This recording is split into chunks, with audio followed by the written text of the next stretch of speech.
Hi, I'm Matthew Kelly. Welcome back to Radical and Relevant, where we are exploring the genius of the gospel, the genius of Jesus, the genius of Catholicism, and each day looking for a word, a phrase, or an idea in the Gospels so we can anchor our day in the Word of God. Today's reading is from the Gospel of John, chapter 11, verses 45 to 56. Many of the Jews, therefore, who had come with Mary and had seen what he did, believed in him. But some of them went to the Pharisees and told them what Jesus had done.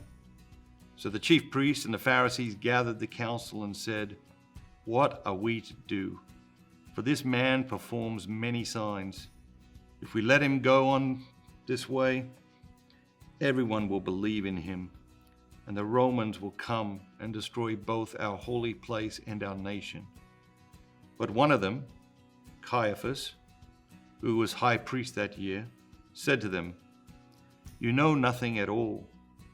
You do not understand that it is expedient for you that one man should die for the people, and that the whole nation should not perish." He did not say this on his own account, but being high priest that year, he prophesied that Jesus should die for the nation, and not for the nation only, but to gather into one the children of God who are scattered abroad. So from that day on, they took counsel how to put Jesus to death. Jesus, therefore, no longer went about openly among the Jews. He went from there to the country near the wilderness, to a town called Ephraim, and there he stayed with the disciples. When the Passover of the Jews was at hand, and many went up from the country to Jerusalem before the Passover to purify themselves, they were looking for Jesus and saying to one another as they stood in the temple, "What do you think? That he will not come for the feast?" Now the chief priests and the Pharisees had given orders that if anyone knew where he was, he should let them know, so that they might arrest him. So the time is coming short for Jesus. The Pharisees are after him. And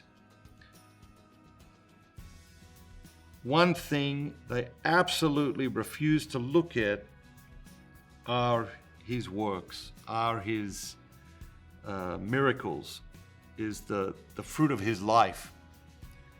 And they absolutely have rejected the idea of judge a tree by its fruits. They're not interested in the fruit. They just don't like the tree. You think about it, when you criticize somebody else, what are you critical of? Are you critical of them as a person, or are you critical of the fruit of their life? I often reflect on these sorts of things,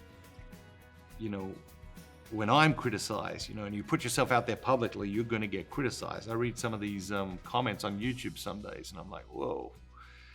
And the criticism is almost never of the actual work, almost never of the actual ideas, almost always a personal attack. And I'm sure you have critics in your life and experience the same thing. So let's not be like the Pharisees. Let's think, okay, who are we critical of? Are we critical of their person or critical of the fruit of their life? And let's look at the fruit of their life. If the fruit of their life isn't that great, maybe we shouldn't hang out with these people too much. Maybe we should give them some grace, and certainly we should pray for them. Have a great day, and remember, be bold, be Catholic.